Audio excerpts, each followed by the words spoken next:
menunjuk pada perilaku baik. Terkadang menunjuk pada makna al-mal, pada harta. Nah, surat Al-Adiyat salah satunya. Begitu pula di dalam surat Al-Baqarah. Kata khair pun dimaknainya harta. Ya. Di sini Allah mengingatkan bahwa karena setiap orang berpotensi menjadi lakanun, pendurhaka. Kanun itu kalau tidak salah satu maknanya mengering, Pak. Mengering dalam arti seseorang yang kering hatinya, akalnya dari ilmu, sangat besar potensinya untuk menjadi pendurhaka. Itulah sebabnya Rasulullah SAW memberi metafor atau pengibaratan ilmu dan Al-Quran itu ibarat al-ghois, air hujan. Ilmu dan Al-Quran ibarat al-ghois, air hujan. Sementara tanah yang menerima air hujan ibarat hati. Maka ketika hati, akal jarang atau bahkan lama sekali tak tersentuh oleh air tanda kutip tadi, dia akan mengeras seperti halnya tanah. Oleh sebab itu bagi muslimin, bagi mukminin, kebutuhan rohani untuk berinteraksi dengan Al-Quran itu sebuah keniscayaan, Pak. Kepastian, keharusan yang tidak bisa ditampik gitu. Harusnya di situ. Tetapi barangkali kita paham ada musuh besar yang terus menghalangi, yang tak tampak. Namanya syaitonir rajim. Yang selalu menimbulkan aba wastakbaro gitu. Kalau tidak wastakbaro, aba. Kalau tidak aba, watakabbaro. Jadi bolak-balik aja tiga ini. Istakbaro, watakabbaro atau aba. Sehingga tidak sedikit orang yang maaf ya, betapapun sholat sulit untuk berinteraksi dengan Quran. Padahal Quran dan sholat itu dua hal yang tidak bisa dipisah. Ma nazala minal haq, memikirkan, mempelajari apa yang Allah turunkan. Baik, nanti kita kutip ayatnya bahwa Rasulullah SAW menegaskan, mengajarkan, mengingatkan orang itu bil wahyi, harus dengan wahyu, dengan Al-Quran, tidak boleh semata-mata kata-kata ya. Baik para bapak, kita ulas pagi ini melanjutkan tentang human life cycle ya. Kemarin tanggung jawab kepada anak berkenaan dengan teori yang kita kutip dari Ali bin Abi Thalib radhiyallahu an mengenai 3 bagian penting dalam konsep pendidikan ya. Berdasarkan teori ini kita bisa menjadi rujukan tentang pendekatan seperti apa, metode seperti apa, karena bagaimanapun kita harus mengerti setidaknya ya, bisa nanti disampaikan kepada anak-anak kita untuk mengembangkan anaknya alias cucu kita ya. Misalnya 0 sampai 7 tahun kata beliau posisikan anak sebagai the king, sebagai raja, sebagaimana penjual melayani pembeli, harus dengan service excellent, mungkin keramahannya, kesabarannya, pemahamannya tentang sesuatu. Di sini kita harus mengikuti Quran dengan menggunakan kalimat misalnya ya'rifuna abna'ahum, mereka mengenal anak-anaknya, berarti paham betul luar dalam. Tentu kalau bagian dalam kita ada keterbatasan banyak, tapi setidaknya dengan dengan interaksi setiap hari, ada poin-poin penting yang bisa kita pahami di situ ya. 0 sampai 7 tahun. 8 sampai 14 jadikan dia seperti prisoner, seorang tahanan, seorang tawanan yang harus didisiplinkan, diawasi secara maksimal, dipantau tapi diberi kepercayaan. Di satu sisi dia diarahkan sebagaimana aturan yang jelas. Salah satu hal yang barangkali bisa dijadikan patokan adalah waktu-waktu sholat. Bagaimanapun dalam sehari 5 kali, maka itulah kita bisa coba disiplinkan waktu-waktu sholat. Sebab di dalam sholat itu ada nilai-nilai esoteris istilahnya Pak. Nilai-nilai esoteris, nilai-nilai batin, nilai-nilai inner yang bisa kita munculkan. Baik bacaan sholat maupun gerakan-gerakannya ya. Maka ditekankan bahwa sholat itu tidak melulu bacaan tapi juga gerakan, tidak melulu gerakan tapi juga bacaan. Jadi antara ad-du'a'us shalah dengan al-harakatus shalah, antara doa sholat dan gerakan sholat, dua sisi yang tak bisa dipisah. Jadi sebaiknya kita betul-betul lakukan itu. Antara lain gerakan yang diulang-ulang, dalilnya di dalam Quran adalah tatma'inna, tumaknina. Setiap gerakan setahu saya hadisnya ada selalu tatma'inna, tentang tenang. Jadi sedemikian pentingnya tenang sampai diulang-ulang. Jalisan tatma'inna, qa'idan tatma'inna, qiyaman tatma'inna, sajidan tatma'inna, ruku'an tatma'inna, semua gitu. Jadi unsur tenang itu diulang beberapa kali di dalam beberapa hadis ya. Kemudian yang ketiga 15 ke atas, 21 dan seterusnya, jadikan dia the close friend, teman dekat, akrab, di mana dialog interaktif, inspiratif, motivasi muncul di sana dengan beragam pendekatan ya.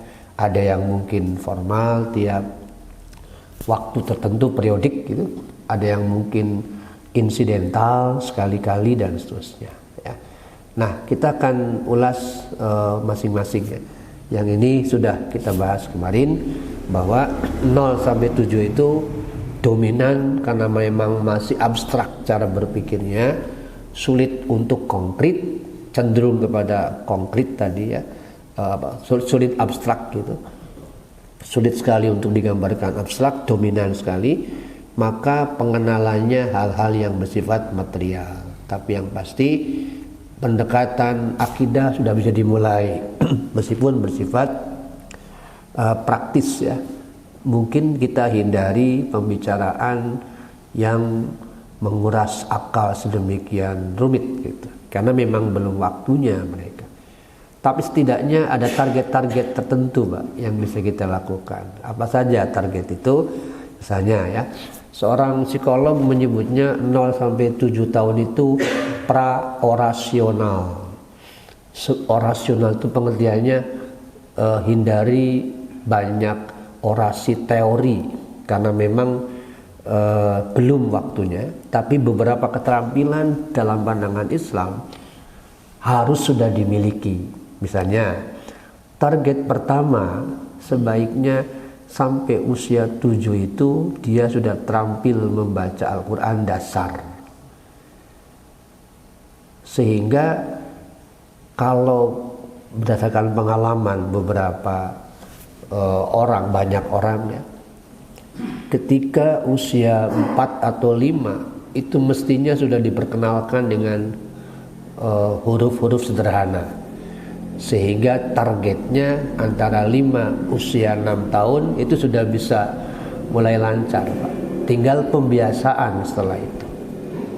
Nah, jangan lupa kata Profesor Sayyid Hussein Nasr atau bahkan Ibnu Khaldun, ketika orang membaca Al-Quran bukan hanya ruhani Pak yang ditenangkan, bukan hanya hati yang dibentuk, akal pun terlepas dari belum paham atau tidak ya. Tapi yang pasti baca saja itu sudah menyentuh aspek rohani, membuat ketentraman, ketenangan itu ya. Apalagi sampai didalami. Nah, anak-anak usia segini tadi sudah disebutkan belum bisa berpikir abstrak, tapi paling tidak otaknya sudah disentuh dengan nilai-nilai Quran lewat bacaan, itu akan berbeda ya. Maka kembali tadi bahwa target pertama sampai usia 7 tahun itu adalah terampil membaca Quran, diharapkan sudah ya.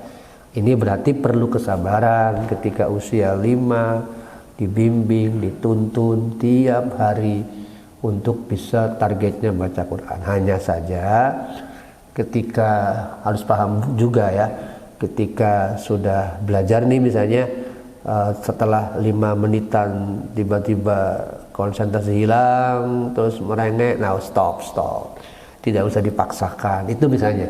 Tapi yang pasti tiap hari itu bisa, insya Allah ya.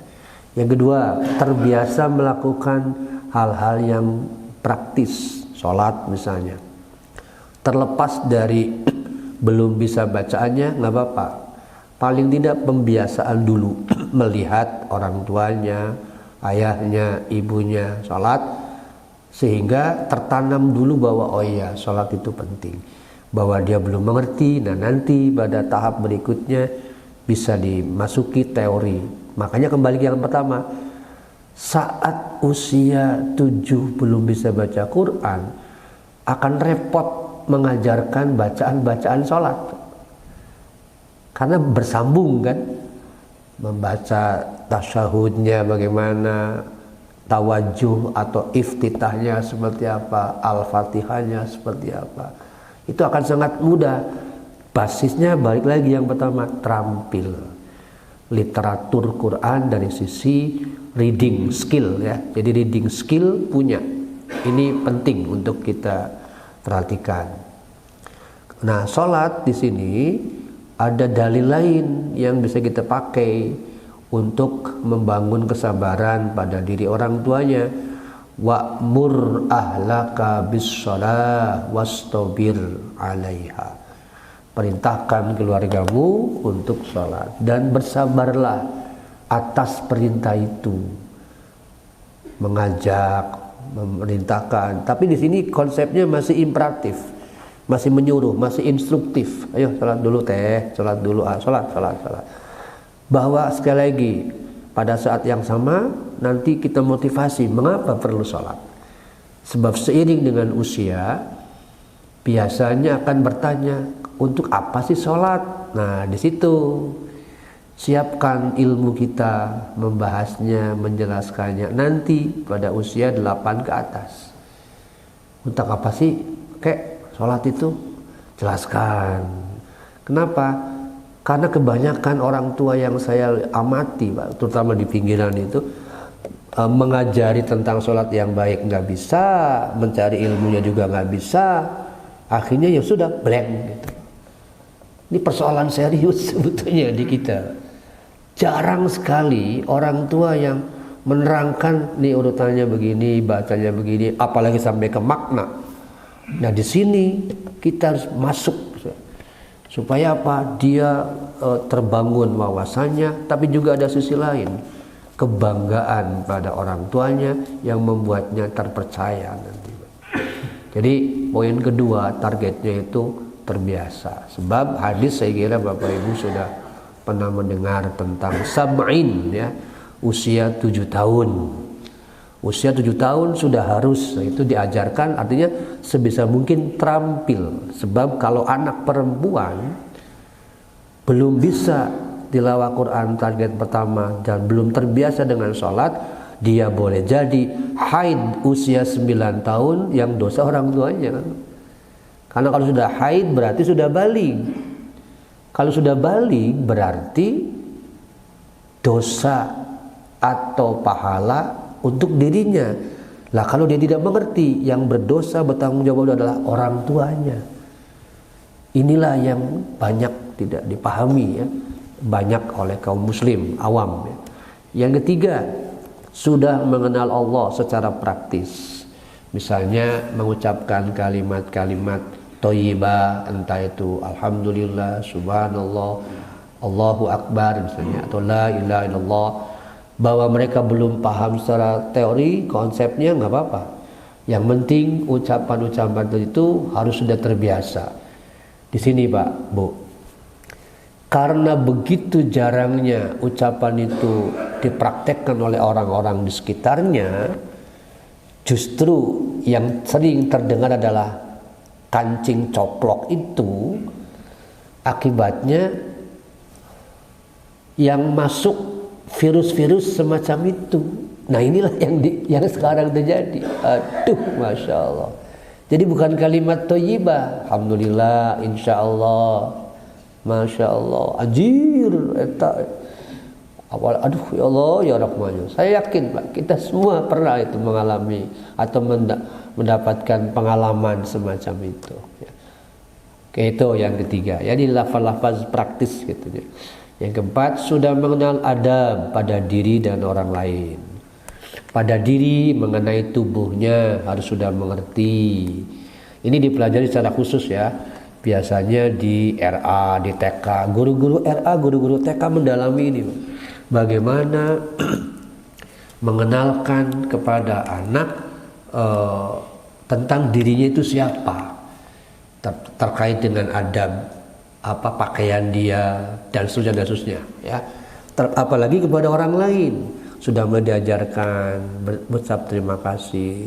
Tadi mendapatkan nikmat, alhamdulillah. Ketika berjanji, insya Allah ya, terima kasih dan seterusnya. Itu bagian dari hal-hal yang diajarkan secara praktis. Mungkin belum bersifat teori. Coba lihat ayatnya, coba lihat suratnya, belum. Kenapa? Karena tadi kembali lagi masih bersifat abstrak dalam pikiran anak-anak di bawah 7 itu, abstrak sekali. Tuh yang keempat targetnya ya, adab-adab semacam ini penting. Yang kelima, sudah mengenal pembiasaan ke masjid bisa. Hanya saja perlu ekstra di sini ya. Bahkan membaca buku juga boleh dimasukkan di situ. Sambil pendekatan. Dulu ada buku sederhana yang sering saya bacakan kepada anak. Kata Allah, kata Nabi, ya itu penting. Jadi pengajarannya bisa begitu ketika di bawah 7 ya. Kata Allah, nggak boleh begini sayang ya. Nanti begini. Kata Nabi. Jadi ketika kata Allah, ketika kata Nabi terbiasa didengar oleh mereka, itu akan menjadi insight, pandangan tersendiri di dalam dirinya. Oh, bahwa ada Allah, ada Nabi memberikan guidance, bimbingan seperti ini, itu akan muncul kuat. Bapak Ibu yang dirahmati Allah, saat usia 8 sampai 14, nah ini tadi sudah disebutkan, teori yang dipakai sudah bisa masuk. Karena di sini wawasannya terus bertambah, kemampuan nalarnya, kognisinya juga naik, afeksiknya juga sama, perkawanan sudah mulai bertambah, bahkan ini fatal. Sangat fatal ketika tidak didisiplinkan. Apalagi anak usia di atas 10, antara 12, 13, 14. Wow, itu peningkatannya luar biasa. Apalagi nanti di atas 15 cepat. Kalau di usia ini kita berhasil melewatinya dengan kokoh, mudah-mudahan usia di atas itu dia terkendali, terkontrol. Sebab apa? Di sini sudah ada pendisiplinan. Bisa dimulai di sini dengan perkenalan atau pembiasaan mengenai mengapa sholat. Nah, boleh sudah diperkenalkan. Mengapa sholat? Coba baca surat ini ayat sekian, baca. Kalau perlu berulang. Ini tentang sholat. Berapa kali sholat disebutkan dalam Quran? Baca terjemah, baca khotnya, baca terjemahannya jelas sedikit. Itulah sholat. Bahkan caranya, nah kalau sudah mengenal cara, sebaiknya rujuklah ke hadis. Coba buka kitab Bulughul Maram misalnya ya, kita sampaikan, lihat kalau masalah akhlak, lihat. Makanya penting paling tidak Bulughul Maram dan Riyadhus Shalihin supaya menjadi rujukan pada saat usia 8 sampai 14 itu, sampai dia hafal nantinya ya. Rujukan semacam ini menjadi penting untuk mengajarkan bahwa pembelajaran itu tidak boleh dari lisan kita saja, harus terbiasa. Istilah di kampus itu ada yang disebut expert insight, melihat pandangan para ahli bagaimana gitu ya. Ini sudah dimulai usia ini. Lihat surat ini, baca, jelaskan. Lihat surat ini ayat sekian, baca. Berulang tiap hari, insya Allah akan terbentuk di situ ya. Tentang kedisiplinan secara teoretis sudah bisa dimulai. Yang kedua, bisa juga dengan penerapan reward and punishment, sebagaimana rights and duty. Ada reward, ada ajrun, ada pahala, ada hadiah, di samping ada punishment, ada hukuman. Tentu kalau dalam konteks hukuman fisik hati-hati juga. Tapi secara konsepsional hadis itu menyebutkannya begitu. Kalau usia 10 belum sholat, fadrib, pukul, ada. Tetapi ada batasan yang perlu dipahami. Batasannya jangan sampai penyiksaan seperti yang pernah Bapak Ibu dengar dulu ya, Ari Hanggara, itu sudah bukan pukulan lagi Pak, penyiksaan, karena sampai menggedorkan ke tembok hingga akhirnya meninggal kan, itu penyiksaan namanya, bukan pendidik. Kalau ini enggak, dipukul dalam konteks tertentu ya, reward and punishment, atau sanksi-sanksi lain. Katakanlah tidak dipukul tapi ada sanksi lain. Intinya hukuman itu untuk menimbulkan efek jera. Tapi setelah itu jelaskan mengapa dihukum. Jadi ada penetralisir, ada upaya untuk menormalisasi supaya dia tidak merasa mungkin marah, kecewa. Jelaskan kenapa dihukum, kenapa begini, soalnya tadi teteh itu begini, itu gini gitu. Itu reward and punishment. Quran kan selalu menggunakan konsep ini, Pak. Bahkan kata Allah di dalam surat Toha, sarrafna gitu. Fihi, kami ulang-ulang minal wa'id, janji dan ancaman kami ulang-ulang.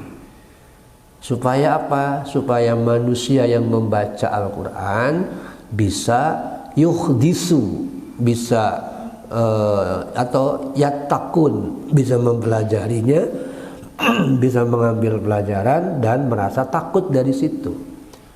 Demikian pula ketika kita menjelaskan persoalan ini kepada anak-anak tadi ya. Jadi antara usia 8 sampai 14 itu betul-betul ada aturannya, ada teori penjelasan yang mereka sering dapatkan.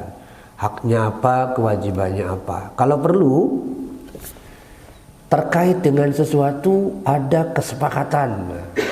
Di sini memang hari ini tantangan terberat adalah gadget atau alat komunikasi.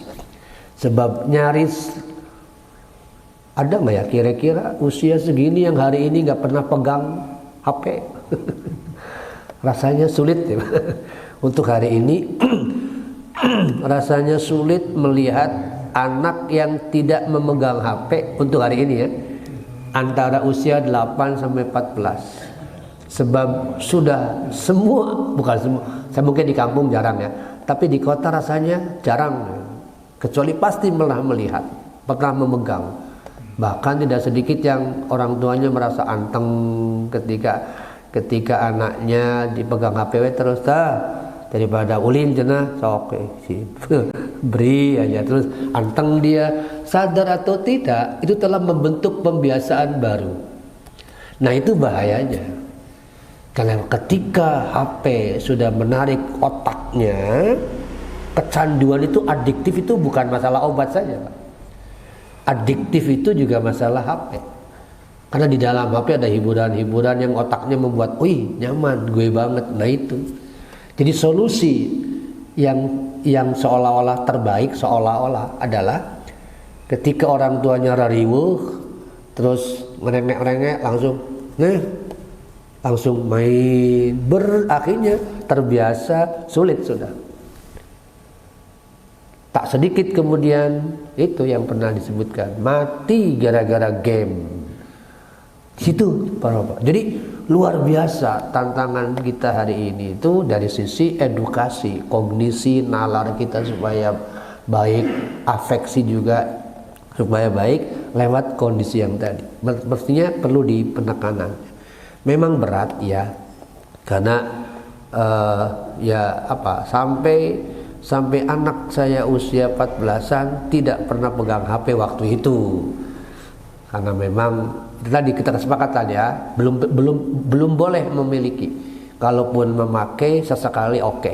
Tapi ada kesepakatan apa-apa dan sebagainya. Tapi tadi menghindarkan dengan maksud supaya reading habitnya bagus. Hari ini wah berat sekali, Pak. Reading habit di Indonesia itu luar biasa rendah. Tapi kalau baca WA rajin gitu. Kalau reading dalam pengertian literasi lemah. Tapi kalau reading dalam pengertian sekedar sepintas, ya WA juga dibaca kan. Reading skillnya WA gitu, baca gitu. Tapi jarang sekali untuk secara khusus dalam rangka mengembangkan kognisi tadi ya, itu jarang. Yang ketiga, pengembangan karakter dan adab mulai bisa ditekankan di sini secara seksama. Ditekankan berulang rujukan ayatnya. Misalnya saya kutip ya ayat ini. Di surat Al-Anbiya Allah menegaskan ketika Rasulullah SAW diperintah oleh Allah untuk unzirukum bil wahyi, bahwa setiap kali beliau menerangkan sesuatu, basis wahyunya atau basis suratnya, kalamullahnya harus ada. Ini suratnya, gitu. Terangkan supaya apa? Tadi Pak, kokoh, akan kuat. Saya katakan sekali lagi, para pakar pendidik meyakini, sangat meyakini bahwa Al-Quran itu bukan saja kontennya yang bisa membentuk karakter, tapi juga kalimatnya. Jadi meskipun sekedar baca, khotnya, maaf bukan terjemahannya ya, khotnya itu berdampak, berpengaruh kepada rohaninya, apalagi sampai kontennya. Maka sebaiknya selalu untuk kata Allah. Ayo baca Quran, innama unzirukum bil wahyi, suratnya apa, ayat berapa, baca khotnya. Yo, maka kembali ke yang awal. Ketika literasi terampil Qur'annya sudah bagus, akan sangat mudah tuh. Nah saya coba itu dan ternyata ya alhamdulillah ada dampak positifnya. Maka tetap mau tidak mau bil wahyi. Begitu pula terkait dengan mengapa harus salat. Nah ini kita bisa menjelaskan. Setidaknya surat Al-Ankabut ini kalau Bapak perhatikan ya, ada dua perintah yang sangat jelas. Yang pertama, utslu ma ukhiya ilaika minal kitab, perintah menelaah, membaca wahyu Allah, yakni Al-Quran. Ini sudah jelas, utslu ma ukhiya. Sebelum perintah kedua, aqimis shalah.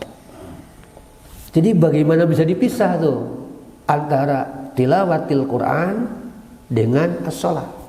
Maka kembali ke poin pertama, target kita usia 7 itu kalau perlu di bawah 7 tadi ya, maksimal 7 sudah bisa terampil baca Quran. Itu ideal, sangat ideal. Insya Allah bagi saya akan sangat mudah proses berikutnya. Tapi ketika usia segitu 0, ya bukan tidak bisa sih, tetapi ekstra. Saya ambil contoh nih Pak.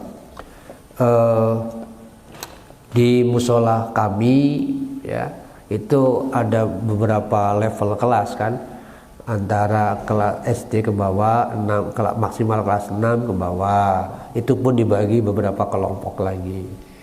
Kemudian SMP ke atas. Nah, persoalannya muncul ketika anak-anak SMP mulai banyak yang minat ngaji.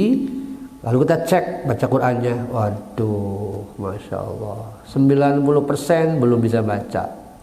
Usianya sudah SMP, repot kita di situ. Duh, gimana ini? Dimasukkan ke Iqra secara usia, malu dia. Sementara wawasan sudah mulai muncul. Jadi gimana ini? Terbatas guru. Akhirnya ya sudah, kita zigzag. Yaudah nggak apa-apa.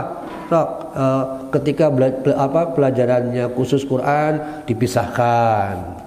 Ketika belajar tentang sejarah sirah nabawiyah disatukan. Repotnya luar biasa. Karena tetap targetnya itu harus Quran dulu. Tidak boleh, tidak harus wawasan berikutnya. Bukan berarti mengabaikan wawasan, bukan.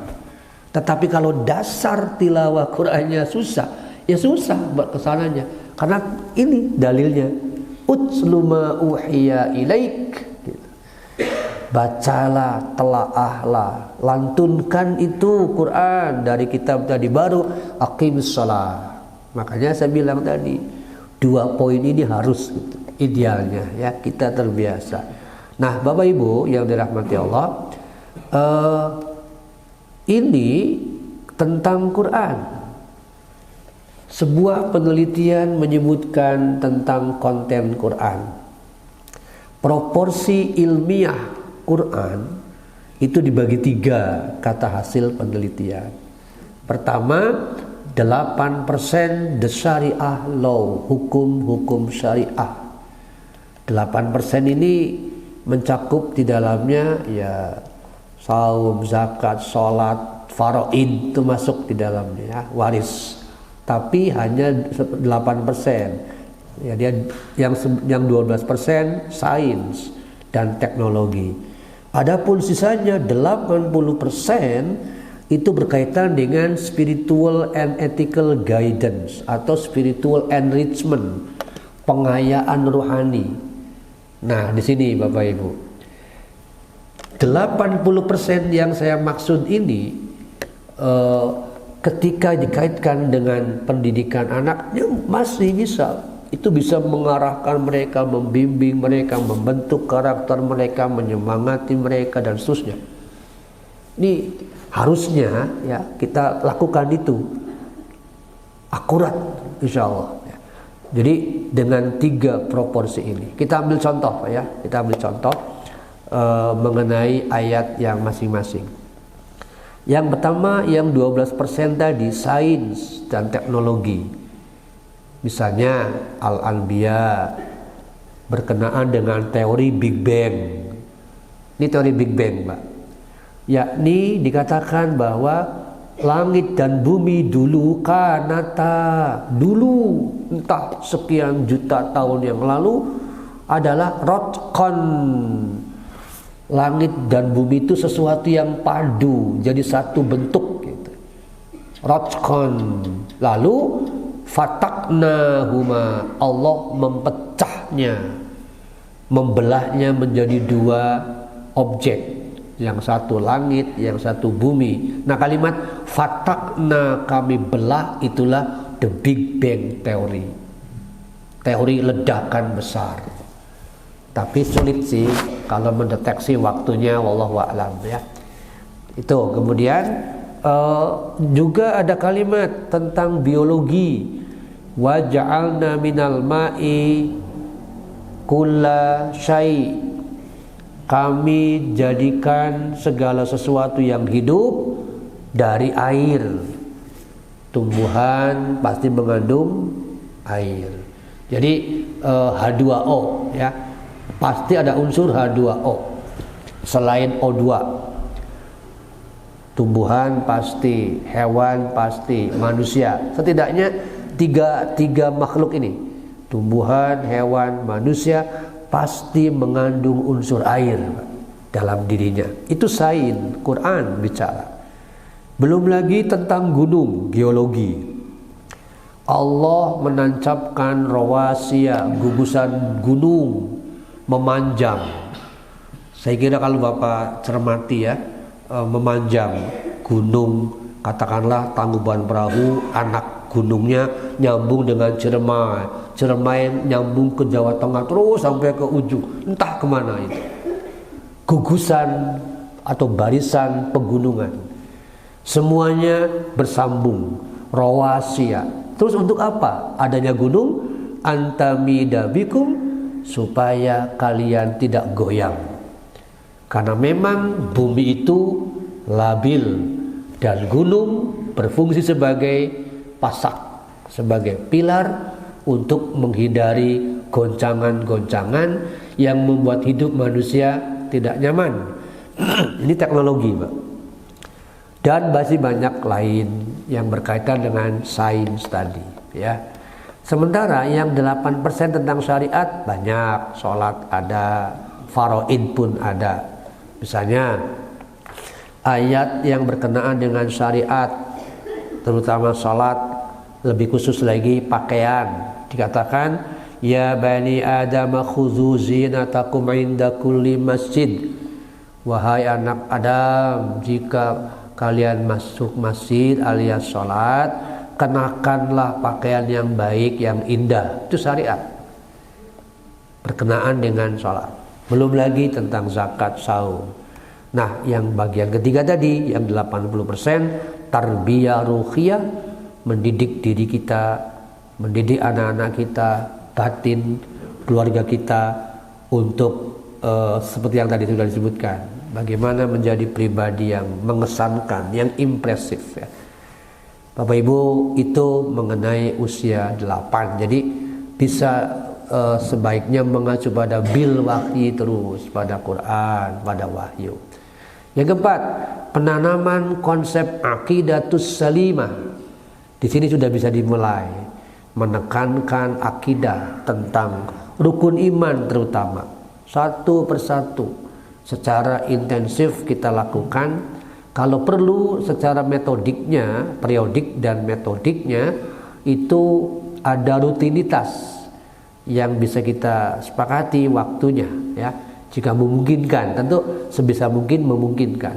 Nah, salah satu teori yang bisa kita pakai, konsep yang bisa kita pakai adalah Luqmanul Hakim. Surat Luqman menerangkan poin-poin penting, Pak. Jadi kita bisa baca di situ, kemudian kita ambil pointer-pointernya. Pertama, Luqman mengajarkan tentang akidah tauhid dasar, la tusyrik billah. Apa itu syirik? Kita berikan contohnya sedemikian banyak, apalagi kemudian di usia remaja itu suka mencari sesuatu yang baru, mengeksplor dirinya, ya. Itu bisa la tusyrik billah. Bahkan kita sentuh juga langsung berkenaan misalnya dengan zodiak. Jangan sampai mereka penasaran lalu percaya dengan bintang. Anak remaja pasti ya, zodiak, oh bintang ini, bintang itu. Kita tekankan di situ, la tusyrik billah, innasyirka la zulmun azim. Ini secara teoretis bisa kita kembangkan. Syirik dibagi berapa, maknanya apa, bentuknya apa, contohnya seperti apa. Karena bertebaran di lingkungan kita hari ini hal-hal yang menyerempet syirik, mitos-mitos seperti itu. Kemudian yang kedua, di sini bisa mulai ditekankan mengenai bersyukur, washkuru, uskur. Kita bisa kembangkan uskur, bersyukurlah. Kita bahas apa itu syukur, bagaimana bentuknya. Kalau kita perhatikan ayat 14 ini membagi syukur menjadi dua arahnya. Secara bahasa syukur itu kan berterima kasih, syakaro, terbuka, lawannya kafaro. Maksudnya adalah orang bersyukur itu berarti Orang yang mengakui pihak lain punya kontribusi, itu namanya bersyukur, Pak. Jadi terima kasih ya sudah membantu, itu bersyukur namanya.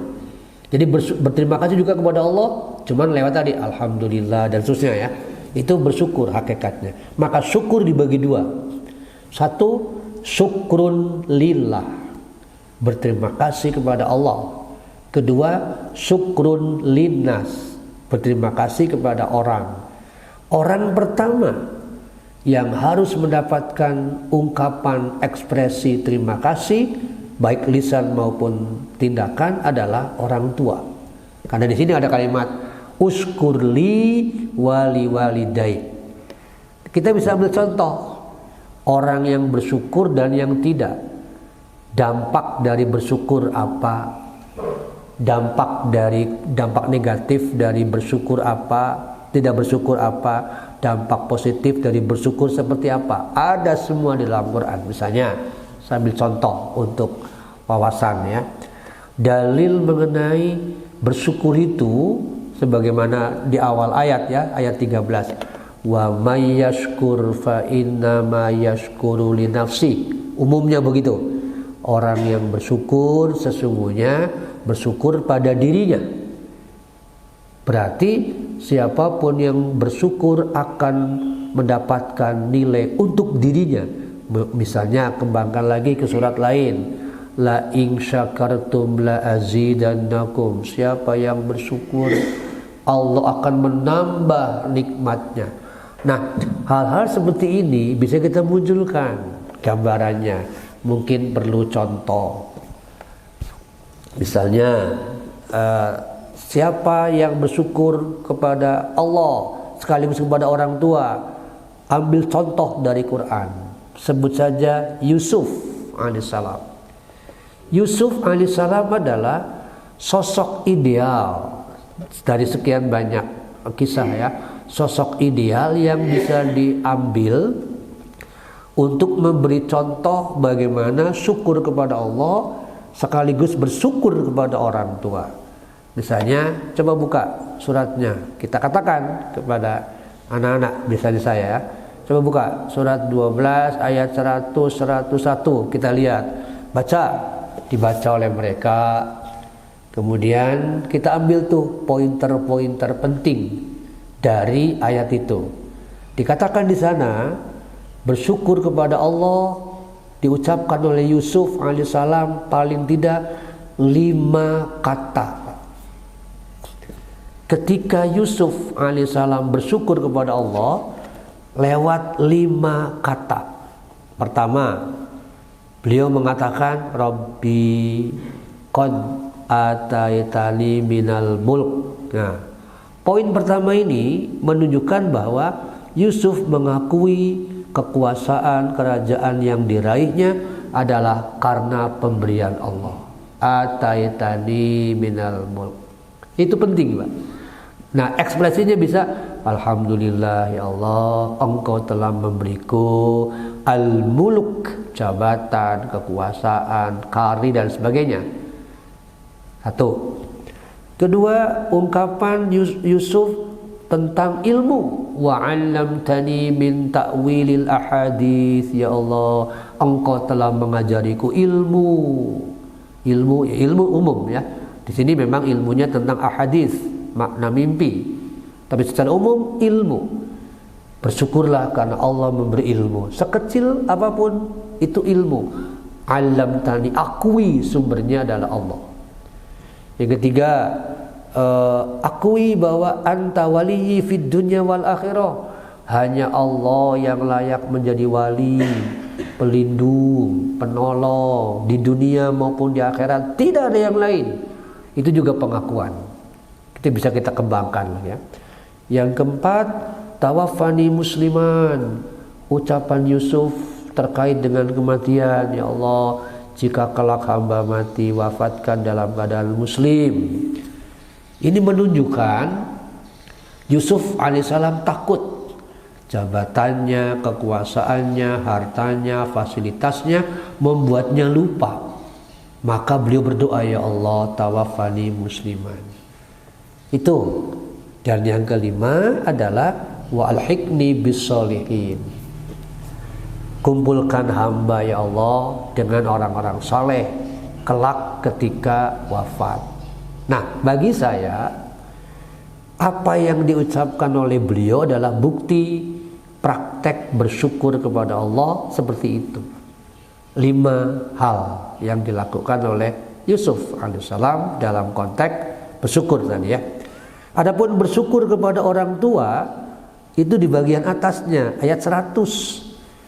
Ketika sang ayah diangkat, maksudnya diminta duduk oleh Yusuf di singgasana di aras.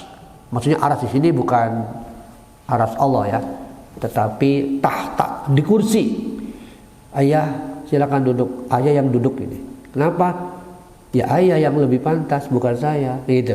Itu menempatkan orang tua sedemikian terhormat, meski anaknya yang berhasil, tapi Yusuf alaihissalam menempatkan sedemikian rupa. Itulah rafa'a abawahi alal arsy. Jadi di sini sosok orang yang syukrullah dan syukrul linnas dengan sangat baik. Nah, sebaliknya kita boleh juga memunculkan kisah untuk yang sebaliknya, yakni orang yang punya nikmat tapi kufur. Bisa diambil dari Quran banyak atau dari hadis. Saya ambil 2 contoh. Pertama dari Quran yang sudah diungkap adalah Qarun.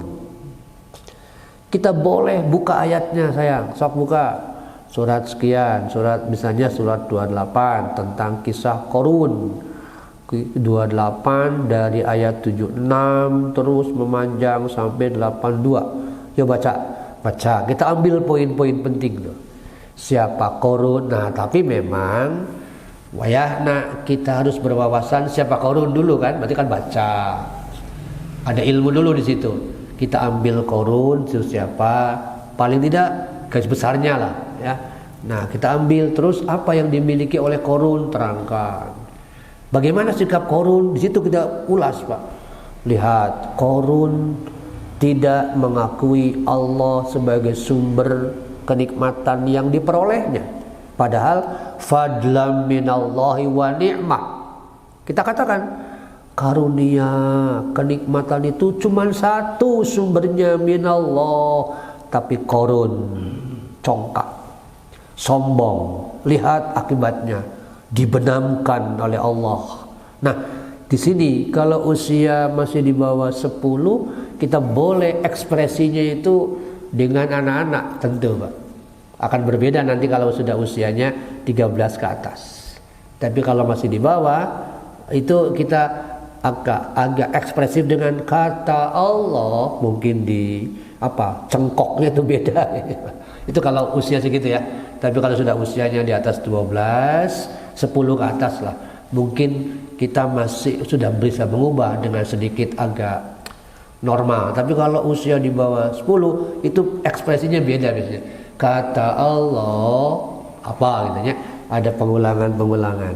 Nah, tekankan di situ, lihat azab Allah untuk Qarun. Di sini bukan dalam rangka mengancam, bukan, melainkan ditanamkan akibat buruk dari atau punishment, sanksi di situ dari tindakannya sendiri. Di sini kita sentuh tanggung jawab. Kalian siap enggak tuh? Itulah risikonya gitu. Kalau kalian berwatak sama, lihat Qarun, enggak akan lama itu insya Allah, Pak, tertanam. Memang sekali lagi ya, perlu berulang-ulang. Contoh kedua, hadis. Bisa nih kita ambil. Misalnya dalam sebuah riwayat di dalam bab sabar diceritakan 3 watak seseorang yang watak orang yang berbeda pada zaman Bani Israel oleh Rasulullah SAW. Mungkin Bapak Ibu ingat ya, 1 orang yang kepalanya pelontos sejak awal, 2 orang yang kulitnya berpenyakit lepra, 3 orang yang buta. Ketiganya diuji oleh Allah masing-masing. secara fisik sulit gitu. Tapi secara ekonomi juga sulit. Tiba-tiba datanglah malaikat basyaron sawiyan berbentuk manusia. Lalu bertanya kepada mereka, apa nih yang kalian bicarakan? Ini nasib kami. Kenapa? Ya ini, kami buta, gak bisa melihat siapapun, gak pernah tahu bagaimana indahnya dunia. Saya juga sama, saya dihina orang karena bau busuk dari kulitku yang selalu mengeluarkan nanah, malu saya. Begitu pula saya juga sama, selalu dihina, diremehkan gara-gara tidak punya rambut dalam kepala. Jadi apa maunya kalian? Maunya sih ya sehat lah. Akhirnya intinya gitu ya. Akhirnya masing-masing disembuhkan. Setelah itu terus apa sekarang maunya? Kalau bisa sih kami juga ingin berkecukupan dunianya, kehidupan ekonominya baik. Ditanya dulu tuh yang kepala botak. Awak maunya apa kamu?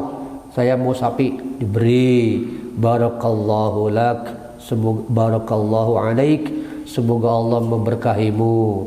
Yang kedua, yang kulit lepra tadi sudah sembuh, diberi unta. Sedangkan yang ketiga, yang buta, mintanya hanya domba. Singkat kata, mereka berkembang biak usahanya, tumbuh semakin membesar. Nah, sekian tahun kemudian malaikat yang kemarin berbentuk manusia itu datang lagi, tetapi berbentuk orang yang sangat miskin, terlunta-lunta, ingin menguji 3 orang itu. Ternyata yang 2 orang kufur karena dia merasa keberhasilannya karena dirinya persis seperti Qarun.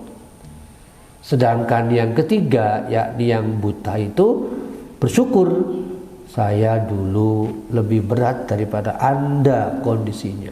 Saya buta, saya juga miskin. Tiba-tiba Anda datang meminta hak. Silakan mau ambil yang mana? Bebas, sebab ini milik Allah. Nah, ternyata orang itu bilang, terima kasih, saya diutus oleh Allah untuk mengujimu. Ternyata kamu berhasil, bersyukur atas anugerah Allah ini, sedangkan 2 temanmu itu dibinasakan kembali dan dikembalikan ke waktu semula. Hancur hartanya, fisiknya kembali ke asal. Nah, ini bisa kita sajikan ke anak-anak. Lihat, kalian mau yang mana? Itu dalam rangka ini mengembangkan uskurli wali walidaik. Memang tidak satu, banyak nantinya ya, karena namanya juga manusia. Setelah sekian tahun lupa lagi, nanti bisa lagi kisah yang lain. Makanya tilawah Quran mengapa menjadi sorofna berulang-ulang dalam rangka mengokohkan hati. Jangankan mereka, kita juga sama, lupa lagi bisa, itu manusiawinya. Tapi kalau yang lupa tidak diingat kembali bisa bahaya. Apalagi tadi dalam waktu yang lama, atau dalam bahasa Qur'annya fatala alaihimul amad, dalam waktu yang lama kita nggak pernah bersentuhan dengan Quran, hati isinya juga tidak, percayalah akan mengeras, malas akan kuat, ujung-ujungnya keras. Wah, kacau sudah. Khawatir su'ul gitu. Kita kan tidak mau su'ul. Maka perlu namanya caring and coaching, perawatan dan bimbingan terus tanpa henti. Nah, itu para bapak bisa belajar dari Luqman, yakni poin kedua, menegakkan apa yang disebut dengan syukrun, bersyukur kepada Allah. Gambarannya mungkin satu lagi, nanti berikutnya kita lanjutkan ya. Di sini berkenaan dengan bagaimana sikap kita kepada orang tua saat orang tua itu memaksa melakukan sesuatu yang salah, syirik misalnya, atau maksiat misalnya. Maka ayat ini bisa menjadi salah satu rujukan bahwa buruknya jangan diikuti, tapi sisi berbuat baik kepada dia tetap dijaga. Meskipun memang tidak mudah. Ini bahwa ketika memaksamu untuk antusyrika bi la tuti'huma, jangan diikuti, tapi tetap berbuat baik sedemikian rupa. Nah, satu contoh Pak. Satu contoh karena memang ingin memuliakan orang tuanya sampai akhirnya ya dianiaya, namanya Mus'ab bin Umair, salah seorang sahabat yang pernah disiksa oleh ibunya sendiri. Di sisi lain beliau bingung apakah harus melawan ataukah tidak. Disinilah beliau memberi jawaban. Rasulullah SAW memberi jawaban lewat ayat ini, Pak. Jadi kita bisa memilah sesuatu itu ketika tahu dasarnya, tidak akan kebingungan di situ. Itu para bapak yang dan ibu yang dirahmati Allah, beberapa poin. Nah, berikutnya nanti kita lanjutkan kembali mengenai pendekatan yang dikembangkan atau metodenya seperti apa, berlanjut ya, sebelum kita akan beralih kepada pembahasan mengenai setelah ini usia 15 ke atas, baru kita anggap selesai tanggung jawab ke anak. Kita akan lanjutkan kembali perjalanan human life kita lewat usia 45 ke atas, apa saja program-program aktivitas yang mesti kita kembangkan. Karena kita lihat nanti lagi ada usia dalam Quran yang disebutkan, yang satu eksplisit, yang satu implisit sebagaimana pernah dikutip. Yang 40 tahun itu eksplisit, harus apa saja tindakannya, rentang waktu 20 tahun. Nah, kalau sudah 60, apa saja yang mesti dilakukan, karena ini disebut dengan periode pertarungan maut. Kira-kira gitu, Pak. Periode pertarungan maut, kudu kumaha atuh. Nah, itu yang akan kita coba kembangkan nanti ya. Ayatnya mana, hadisnya mana, insya Allah. Barangkali itu untuk pagi ini, masih berlanjut nanti pada pembahasan berikutnya ya. Mangga, barangkali ada yang didiskusikan, Pak.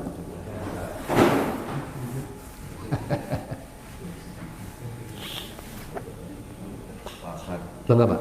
Di dalam Islam itu sering bingung gitu ya, bahwa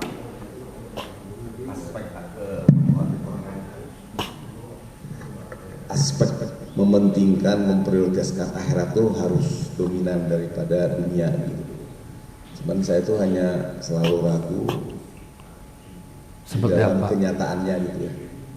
Seperti apa konsepnya itu, Pak? Ya, seolah-olah gitu. Konsepnya karena kita tuh Islam itu kan terkenal dengan kemiskinan, keterbelakangan, kebodohan begitu ya. Iya. Apakah karena salah mempersepsikan gitu? Jadi selalu ketinggalan begitulah ya. Jadi banyak kejadian konsepnya tuh bagus gitu ya. Muhammad Abduh itu ditanya luar biasa dalam satu konsep. Tapi begitu tanya, adakah contoh negara yang yang muslim yang benar-benar menerapkan ya itu lalu muncul peradaban. Aku maha dan sampai kapan begitu gitu. Ya, baik, terima kasih.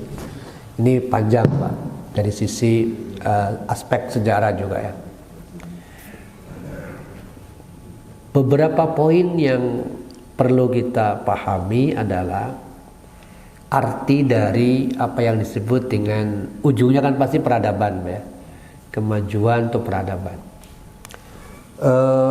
Kalau dikatakan hari ini khususnya, apakah ada negara muslim yang mencerminkan kemajuan sebagaimana penegasan Quran ya?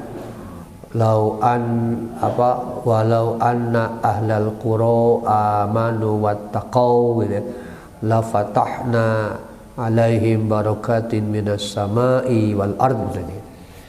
Bahwa jika penduduk sebuah negeri beriman dan bertakwa, kami buka pintu keberkahan dari langit dan bumi. Ini kan jaminan Allah. Nah, pertanyaannya, adakah yang sudah terwujud? Kalau dilihat secara utuh, dalam pengertian utuh itu lengkap semuanya, bukan semata-mata aspek materi, kayaknya sulit ya Pak. Sulitnya kenapa? Karena secara materi dunia mungkin berkelimpahan, tapi ada sisi lain yang terkadang tidak jalan. Sebut saja materi berlimpah tapi bergantung pada yang lain, gitu kan? Misalnya, emang Arab Saudi tidak bergantung yang lain, Pak? Secara materi berlimpah, tapi dari mana keberlimpahannya, teknologinya bergantung kan ke yang lain, ke kafirin gitu. Oh, berarti belum secara utuh. Sekali lagi, barokatin minas sama ini mungkin dapat, tapi dari sisi yang lain, penguasaan sains, teknologinya. Padahal kita tahu abad-abad cemerlang itu bagaimana ilmuwan intelektual muslim kan, menjadi banyak penemunya. Jadi Masya Allah, nyanya gitu. Kayak itu contoh lain itu yang kadang-kadang kontradiksi. Jadi kumaha tuh, itu Pak, betul. Sulitnya di situ untuk bisa melihat. Belum lagi aspek environment etik lingkungan, ya. Kita ambil contoh kedua, etika lingkungan. Kenapa Indonesia mayoritas Muslim tapi buruk etika lingkungan, gitu kan? Coba lihat Eropa, bagaimana sungainya betul-betul menjadi konsep lingua franca. Sungai itu bersih, lalu bisa dipakai untuk transportasi kan Pak? Kenapa kita enggak? Itu masalah baru lagi, khususnya di kita ya. Itulah tantangan-tantangan yang jadi kadang bingung harus dimulai dari mana. Ya kalau ditanya harus dimulai dari mana, ya lewat edukasi lagi Pak, lewat pendidikan berulang. Tapi di sisi lain dimulai juga penting juga adanya pengambil kebijakan. Sebab kalau kita dekati semata-mata dakwah kultural dalam arti pembahasan, penjelasan, tapi actionnya tidak ada, tetap tidak jalan. Nah, pemegang otoritas untuk action itu adalah regulator, dalam hal ini pemimpin politik, entah wali kota, bupati, entah gubernur kan, muncul lagi di situ. Kalau mereka ini punya mindset yang jelas, konsepnya jelas, sebagaimana Al-Quran dan Sunnahnya, insya Allah jalan tuh. Tapi ini pun muncul masalah baru. Lah kalau dipilihnya juga seperti yang sekarang, repot. Itu panjang lagi masalah lain. Jadi mulibok memang gitu. Maka balik lagi, ya sudahlah, kita lakukan apa yang bisa. Gambarannya. Demikian barangkali Pak. Sama-sama.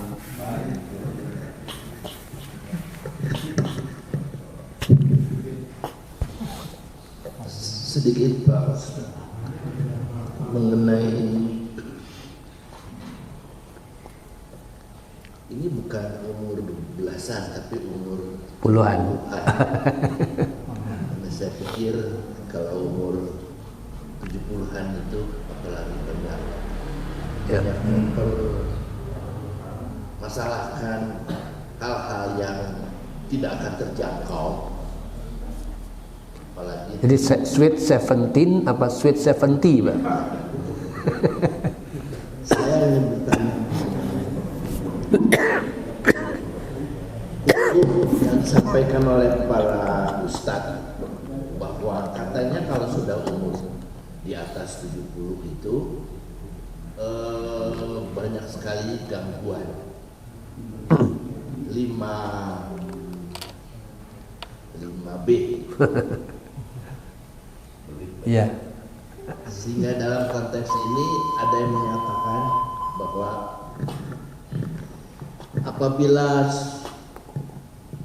umur sekian masih mampu untuk melakukan ibadah, sholat dan sebagainya, maka ketika dia menjadi bikun dan tidak bisa sholat dan tidak bisa itu akan dihitung sebagai sudah melaksanakan semampunya pada umur-umur yang sudah pikun. Mas tetok tuh. Nah itu kebenarannya bagaimana Pak Ustadz? Mohon dijelaskan. Baik. Di dalam Quran ketika melihat misalnya surat Al-Hajj ya, itu ada ungkapan minkum, Mbak. Jadi ungkapan Quran itu menarik. Dikatakan setelah bayi litablughu asyuddakum, ada yang sampai dewasa. Tapi kalimat berikutnya wa minkum mayyutawaffa. Di antara orang yang sudah dewasa itu ada yang diwafatkan. Lalu yang sudah dewasa ada yang terus sampai ila ardalil umur, sampai usia tertentu. Wa minkum, di antara mereka ada yang sampai usia pikun. Di antara. Kalimat itu sering muncul, Pak. Wa minkum, wa minkum. Berarti tidak semua orang sampai pada usia begitu atau mengalami kondisi begitu. Tapi ada yang sebaliknya, lempeng saja normal meninggal, misalnya. Meskipun usianya katakanlah sama ya, tapi beda. Inilah uniknya. Lalu pertanyaannya, mengapa terjadi begitu? Balik lagi, ada unsur manusianya, ada unsur qadarullah. Tapi yang pasti manusianya itu bagaimana dia mengelola diri. Mengelola diri itu ada hubungannya juga dengan qadarullah ya. Allah mengizinkan berarti sama dengan ya Allah mengikuti apa yang dia mau. Nah, kembali ke sini. Ketika situasi sudah seperti itu ardalil umur, maka meskipun tidak secara eksplisit harfiah ayatnya ya, tapi bisa dikaitkan, Pak. Rufi'al qalam, diangkat pena, dalam arti tidak dicatat sebagai sebuah kesalahan atau dosa ketika terhadap 3 orang. 1, as-sobiyu, orang anak kecil sampai balik. 2, orang tidur sampai bangun. 3, orang gila sampai sadar. Majnun. Nah, disebut gila, majnun itu adalah la ta'lamuna ma taqulun, dia tidak mengerti apa yang diucapkan. Kata-kata ini dikaitkan dengan usia tertentu karena kondisi tertentu, boleh jadi masuk kategori la ta'lamuna ma taqulun, la ta'lamuna syai'an min ba'di ilmin gitu ya.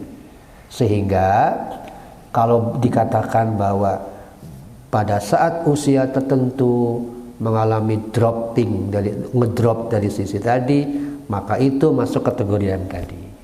Sehingga ya sudah, kita yang masih hidup nih, yang masih sehat, mengabdi kepada yang bersangkutan semampu kita, kemudian mengingatkan kalau kemudian yang dilakukannya sakapeng sadar sakapeng te misalnya gitu ya, ya sudah, itulah kondisinya. Ambil contoh, Pak, peristiwa nyata nih, seseorang terkena Alzheimer kalinya, sepertinya Alzheimer gitu, karena usianya baru 70-an ya, baru belum sampai di atas itu,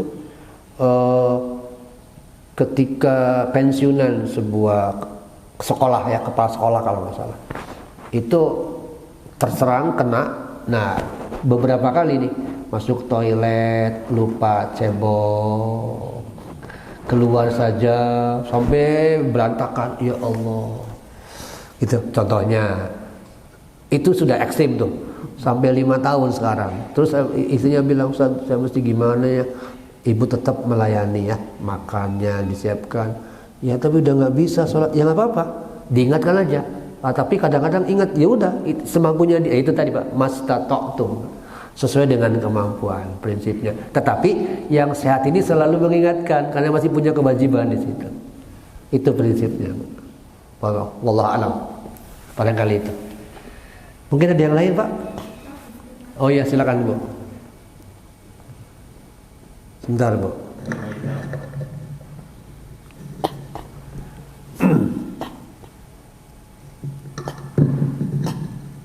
Bismillah. sedikit masukan Ustaz terkait tadi kan Ustaz banyak menyebutkan dalil-dalil Al-Qur'annya, tetapi ada beberapa yang tidak disebutkan nomor ayatnya sehingga kami tidak bisa mengecek di Al-Qur'an di aplikasi kami. Yang karena iya, karena kami kan terhalang tirai Ustaz, jadi kami tidak melihat langsung di layar ayat berapa gitu. Kemudian terkait tadi yang syukur Nabi Yusuf yang itu di ayat berapa Ustaz ya di Al-Quran? 100 dan 101 Bu. Surat 12 ayat 100 dan 101. 100 dan 101. Ya, demikian Ustaz. Terima kasih Ustaz. Baik, terima kasih. Ya. Itu terima kasih Pak. Insyaallah kita lanjutkan kembali pembahasan kita terkait dengan spiritual and ethical guidance Quran. Sekali lagi mangga kita nikmati bersama bagaimana interaksi di sela-sela waktu yang harus kita isi dengan aktivitas lainnya.